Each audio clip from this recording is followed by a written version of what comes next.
পক্ষাঘাত সদৃশ্য দুর্বলতা প্লাস স্মৃতিভ্রংশ। তার মানে পক্ষাঘাত সদৃশ্য দুর্বলতা মানে কি, তার মনে হচ্ছে রুগী বলবে যে এক সাইড পড়ে গেছে আমার, এবং তার সঙ্গে ব্রেনের গণ্ডগোল এসে গেছে, কাজ করছে না ব্রেনে। মনে ডান দিকটা বলেছে আমার ডান দিকটা অবশ্যই যাচ্ছে, আমি কোনো বল পাচ্ছি না, খুব দুর্বল লাগতেছে, আমার মনে থাকছে না কোনো কিছু পড়লে। রুগী এসে চেম্বারে এসে বলবে দেখুন তো ডাক্তারবাবু, ইনার তো খুব অসুবিধে, খুব 5-7 দিন ধরে অ্যালোপ্যাথি খাওয়াইছে, কোনো কাজ হয়নি, ইনার শরীরটা একদম দুর্বল হয়ে গেছে, আটাচলা করতে পারছে না, মনে হচ্ছে এক সাইড পড়ে গেছে, এবং তার সঙ্গে কোনো কিছু মনে থাকছে না। যা সকালে যা বলছে বিকেলে কিছুই মনে থাকে না, বিকালে যা বলছে রাত্রে তা মনে থাকে না, এরকম ভাব হচ্ছে দিন 15 ধরে। কী করা যায়? অ্যালোপ্যাথির কাছে গেছিলাম, ইঞ্জেকশন লাগাইছে, ওষুধ খাইছে, কিন্তু কোনো কাজ আছে না। একটা মাত্র মেডিসিন অ্যালোমিনা, দ্বিতীয় কোনো মেডিসিন প্রয়োজন নেই হোমিওপ্যাথিতে, একটা মাত্র মেডিসিন অ্যালোমিনা, সঙ্গে ক্যালিফসটা দেবেন, দেখবেন রেজাল্ট কাকে বলে। ভীষণ কার্যকরী মেডিসিন অ্যালোমিনা, কিন্তু সিমটমে দিতে হবে, অবশ্যই কাজ হবে। নিদারুণ দুর্বলতার সহিত মৃত্যু ভয় এবং অস্থিরতা। মনে রাখবেন কত রকম সমস্যা দেখেন, নিদারুণ দুর্বলতা, শরীর ভীষণ দুর্বল, তার সহিত মৃত্যু ভয়, যে কখন মরে যাব, প্লাস শরীর মধ্যে অস্থিরতা ভাব থাকবে। বিভিন্ন কারণে হতে পারে দুর্বলতা ভাবটা, বিভিন্ন কারণে, কোনো রকম কারণের কোনো সীমানা নাই, কোন কারণে হবে কেউ বলতে পারে না। দেখা যাচ্ছে সে হয়তো দীর্ঘদিন ধরে কোনো রোগ ভোগেছে, ভোগার পর সুস্থ হয়ে গেছে, হট করে একদিন দুর্বলতা শিখেছে শরীরে। নানান কারণে দুর্বলতা আসতে পারে। অনেক সময় রোগী আসে বিভিন্ন কারণে দুর্বলতা নিয়ে আসে, কাছে বলতে তোমার শরীরটা দুর্বল লাগছে খুব, অটোমেটিক কেন দুর্বল লাগছে নিজে জানে না, এবং শরীরের মধ্যে একটা অস্থিরতা ভাব লাগতেছে, কী করা যায় এখন, এবং একটা মৃত্যু ভয় ভাব লাগছে মনের ভিতর, যে সেই তো মরে যায় কি এমন একটা ভাব থাকে তার। একটা মাত্র মেডিসিন আর্সেনিক অ্যালবাম, মনে রাখবেন 30 পাওয়ার দিনে 3 বার দেবেন, প্রথম দিন 3 বার, পরের দিনের 1 বার করে দেবেন। সকালে খালি পেটে 1 ফোঁটা দেবেন, আর সঙ্গে ক্যালিফসটা রাখবেন 12x।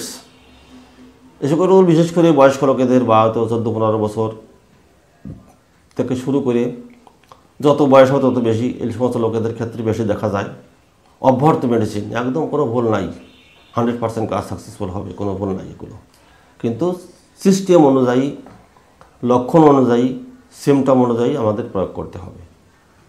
শুধু দুর্বল বললে চাইনা দিয়ে দিলাম, দুর্বল বললে আর্সেনিক অ্যালবাম দিয়ে গেলাম, কাজ হবে না। কিন্তু তার ভিতরে লক্ষণগুলো জানতে হবে, যে পরিস্থিতিটা কেমন আছে, সে কী চাচ্ছে। বুকের ভিতর, রোগীর বুকের ভিতর খুব দুর্বল, মানে বুকের ভিতর এত দুর্বল লাগতেছে, মনে হচ্ছে বুকের ভিতর কিছু নেই, শূন্য হয়ে গেছে, হাঁটাচলা করতে পারছে না, এত কষ্ট হচ্ছে তার। একটু বয়স্ক লোকেদের ক্ষেত্রে বেশি আসে। একটা মাত্র মেডিসিন আর্জেন্টাম নাইটিকাম, মানে বুক আসে, রুগী বলবে এত আমার বুকের ভিতরে এত দুর্বল লাগছে না, আমি কোনো কথা বলতে পারতেছি না, চলাফেরা করতে পারতেছি না, এত দুর্বল লাগছে আমার। কতদিন হয়েছে তো প্রায় 5 দিন। আমি তো অ্যালোপ্যাথি খাইছি, বড় ফাইল আছে, ট্যাবলেট দিয়েছি, ইঞ্জেকশন দিয়েছে, কিন্তু কোনো কাজ হচ্ছে না। যখনই ওষুধ খাই তখন ঠিক আছে, পরে 24 ঘন্টা পরে আবার যা তাই। কী করা এখন? তখন হোমিওপ্যাথি কাছে আসবে, আগে থাকতে কিন্তু আসবে না, আগে অ্যালোপ্যাথি খাইয়ে যদি কাজ না হয় তাহলে হোমিওপ্যাথি কাছে আসবে। একটা মাত্র মেডিসিন আর্জেন্টাম নাইটিকাম, এটা মনে রাখবেন।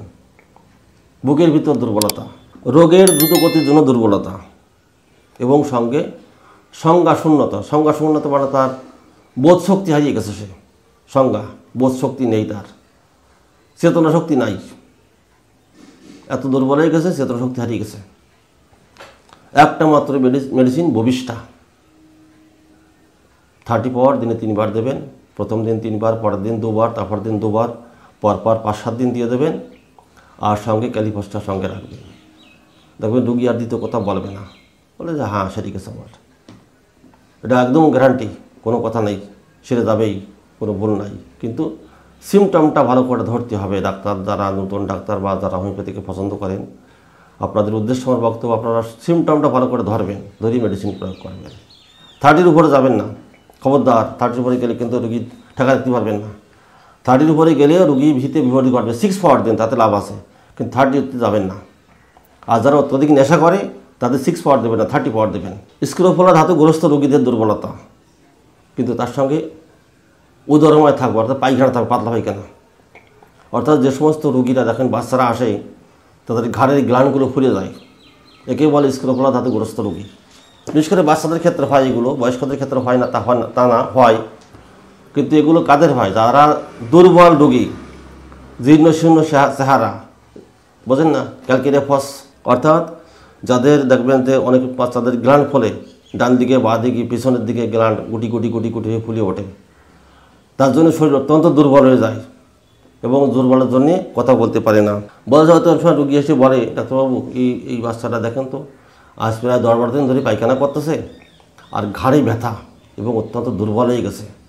দ্বিতীয় কোনো চিন্তা করার দরকার নেই, একটা মাত্র মেডিসিন ক্যালকেরিয়া ফস। বাস ফলে 6 পাওয়ার দেবেন 3 বার 2 ফোঁটা করে, আর সঙ্গে ক্যালিফস দিয়ে দেবেন। একদিনের মধ্যে পায়খানা সুস্থ বন্ধ হয়ে যাবে, প্লাস গ্ল্যান্ডও ফোলা থাকবে না আর দুর্বলতাও কমে যাবে।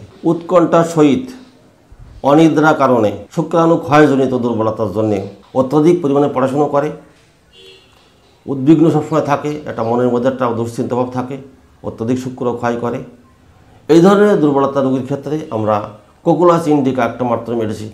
মনে রাখবেন কী বললাম, অতিরিক্ত অধ্যয়ন করে, শুক্রাণু ক্ষয় করে এবং উৎকণ্ঠা থাকে, শরীর মদের ভিতরটা উৎকণ্ঠা থাকে, একটা উত্তেজনা ভাব থাকে। এই সমস্ত রোগীর ক্ষেত্রে একটা মাত্র মেডিসিন কোকুলাস ইন্ডিকা 30 পাওয়ার দিনে 3 বার। অর্থাৎ রোগী তো একরকম নাই শরীরে, মানে আমাদের সমাজে প্রচুর রোগী আছে, দেখা যাচ্ছে কেউ অত্যাধিক পরিমাণে পড়াশোনা করতেছে, করে করে দুর্বল হয়ে গেছে শরীরে, কিন্তু সে জানে না যে কীভাবে দুর্বল হয়েছে, কেউ বলতে পারবে না। অনেক সময় দেখা যাচ্ছে ইয়ং ছেলেরা অত্যাধিক পরিমাণে শুক্র ক্ষয় করেছে, তেজ নেই শরীরে, নিস্তেজ হয়ে গেছে, দুর্বল হয়ে গেছে, কোকুলাস ইন্ডিকা। এবং তার ভিতর একটা যখন এই সমস্যাগুলো থাকবে, একটা উৎকণ্ঠা ভাব থাকবে শরীরের ভিতর, একটা অস্থিরতা ভাব থাকবে শরীরের ভিতর, শরীর ঠান্ডা থাকবে না, মন স্থির থাকবে না, অস্থিরতার সঙ্গে চলাফেরা করবে। এই ক্ষেত্রে একটা মাত্র মেডিসিন কোকুলাস ইন্ডিকা 30 পাওয়ার দিনে 2 বার, সকালে বিকেলে 2 বার, সঙ্গে ক্যালিফস 12x 30 করে ট্যাবলেট দিনে 3 বার দেবেন। গরম জলের সঙ্গে বা গরম দুধের সঙ্গে দেবেন, অব্যর্থ কাজ হবে। অত্যাধিক স্তন্যপান, যে সমস্ত মহিলারা অত্যাধিক দুধ খাওয়ায় বাচ্চাদের, স্তন্যপান করায় বা রক্তস্রাব জনিত হয়ে যায়, রক্তস্রাব হয়ে যায় যদি, তা সেজন্য যদি দুর্বল হয়ে যায়, একটা মাত্র মেডিসিন চায় না। অর্থাৎ অনেক সময় দেখবেন যে সমস্ত বাচ্চারা, মানে বয়স্ক মারা একটু দুর্বল ভাব থাকে, বাচ্চা অনবরত দুধ খাবে, মার একদম কঙ্কাল সার হয়ে গেছে, শরীরে কিছু নাই, খালি হাড় আছে কয়েকখান। এবং যখন রক্তস্রাব হয় দেখবেন যে 15 দিন 20 দিন পরে থাকে। দুই রকম হতে পারে, স্তন্যপানের জন্য হতে পারে, বাচ্চাদের রক্তস্রাবের জন্য হতে পারে। এই ক্ষেত্রে যখন দুর্বলতা আসবে, সেক্ষেত্রে একটা মাত্র মেডিসিন চায় না।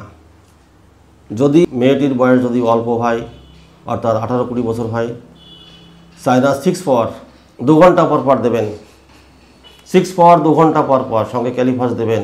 কিন্তু এই ক্ষেত্রে ক্যালিফসটা দেবেন না, এই ক্ষেত্রে দেবেন আলফা মাদারের সঙ্গে 5-5 ট্যাবলেট, আলফা মাদারের সঙ্গে 5-5 ট্যাবলেট, 4টি করে ট্যাবলেট, 20 ফোঁটা আলফা মাদার, হাফ কাপ গরম দুধের মধ্যে দেবেন।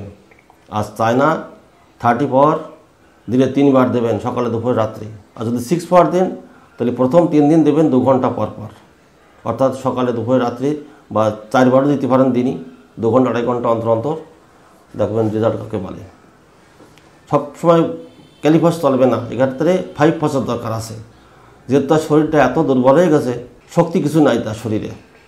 এক্ষেত্রে আলফা মাদারের সঙ্গে 5-5 দেবেন, আর চায়না 30 পাওয়ার বা 6 পাওয়ার দিয়ে দেবেন। 30 পাওয়ার দিলে 2 বার সকালে বিকেলে, আর 6 পাওয়ার দিলে 3 বার বা 4 বার দেবেন, কোনো অসুবিধা নেই, দেখবেন কাজ অবশ্যই হবে। যখন সুস্থ হয়ে যাবে তখন 30 পাওয়ার দিনে 2 বার দেবেন, বা 3 বার, 1 বার দিতে পারেন যখন সুস্থ হয়ে যাবে তখন। আপাতত 3 বার তো অবশ্যই দিতে হবে 30 পাওয়ার, আর 6 পাওয়ার দিলে 4 বার দিতে পারেন, কোনো ব্যাপার নেই। আর আলফা মাদার এবং 5-5টা কন্টিনিউ চলবে, এটা বন্ধ হবে না, কিন্তু অন্তত 3 মাস চালাতে হবে। 3 মাসের মধ্যে রোগী পুরোপুরি সুস্থ হয়ে যাবে, কোনো ভুল নেই।